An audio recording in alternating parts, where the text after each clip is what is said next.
इंसान हासिद भी है तो दिल में बुग़्ज़ भी रखता है, नाशुक्रा भी है तो लालची भी, लेकिन इसके साथ साथ इंसान बहुत ज्यादा होशियार भी है। इंसान दुनिया में मौजूद तकरीबन हर चीज को अपने मफाद के लिए मोड़ लेता है, अपने मफाद के लिए इस्तेमाल करना जानता है। बिल्कुल ऐसे ही इंसान कुरान पाक की सूरह आल इमरान सूरत नंबर 3 की आयत नंबर 26 को इस्तेमाल करता है।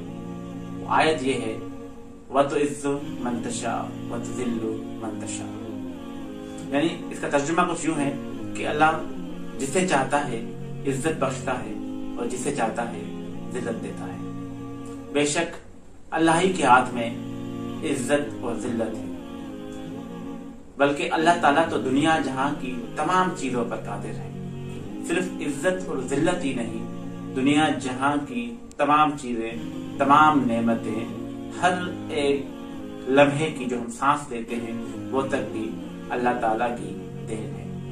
अल्लाह ताला चाहे तो चलते फिरते इंसान मौत के कुएं में गिर पड़े, तो अल्लाह ताला ही है जो हमें रात को आधी मौत यानी कि नींद सुलाता है और सुबह फिर से जिंदगी बख्शता है यानी जगाता है।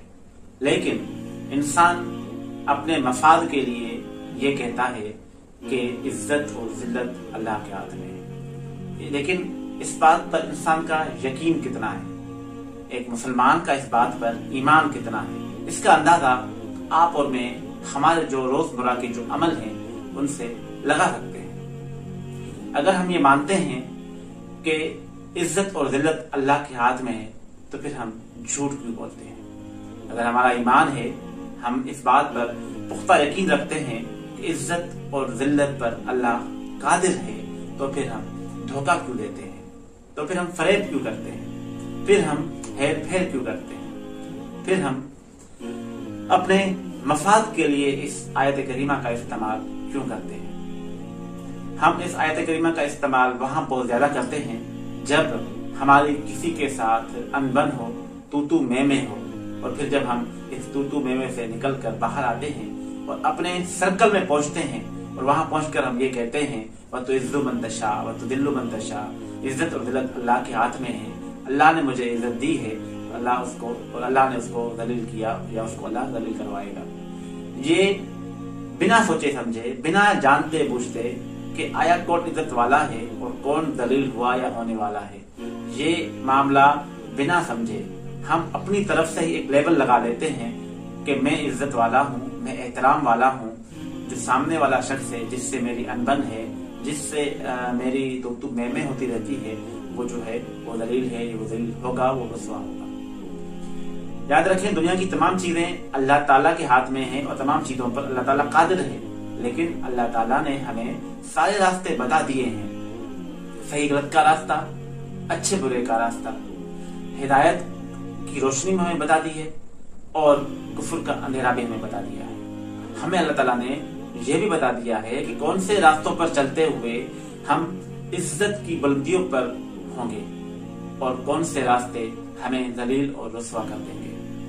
हम सब जानते बूझते, हम सब ये जानते हैं कि अल्लाह ताला की नजर में इज्जत वाला कौन है और अल्लाह ताला किसे जलील और रुसवा करता है। इज्जत का जो मेयार है वो तकवा है, वो परहेजगारी है, वो किसी गोरे या काले पर नहीं, वो किसी अमीर गरीब पर नहीं, वो किसी छोटे बड़े पर नहीं।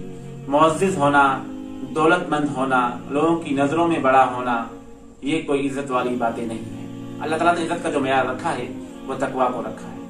जो जितना तकवा वाला होगा अल्लाह ताला के लिए वो उतना ही इज्जत वाला होगा, उतना ही अल्लाह ताला उसे फजीलत वाला मुकाम अता करेंगे। हम दुनिया की भाग दौड़ में भागते भागते भागते हमने चंद मस्नूई चीजों को इज्जत के मेयार पे ला खड़ा किया है, जो कि आर्जी तौर पर हमें ये एहसास तो दिलाती है कि हम इज्जत वाले हैं, हम बुलंद मकाम वाले हैं, हम एहतराम वाले हैं। लेकिन हकीकत में हमें दुनिया के अंदर जितनी भी चीजें मैसर हैं, जितनी भी चीजें हमें मिलती हैं, जितने भी मामला हमारे साथ होते हैं, वो सब हमारा एक किस्म का इम्तिहान है। हमें परखने के लिए, हमें उस मयार पर लाने के लिए और समझाने के लिए कि आया कि हम किस मयार पर आ रहे हैं, हम किस मयार पर पूरा उतर रहे हैं, इज्जत वालों के मयार पे या फिर उन लोगों के मयार पर जो दलील और रुस्वा होंगे। बाकी आप खुद भी समझदार हैं, हम सब जानते हैं कि हम इस आयत करीमा को सिर्फ अपने मफाद के लिए इस्तेमाल करते हैं। उस आयत करीमा का इस्तेमाल करके खुद को एक आर्जी दिलासा देते हैं कि हम जो है वो बेहतर हैं, और दूसरा शख्स है वो बुरा है या वो दलील है या वो रुस्वा होगा। तो उम्मीद है आपको मेरी बात जरूर समझ आई होगी। मिलते हैं अगली वीडियो में। अल्लाह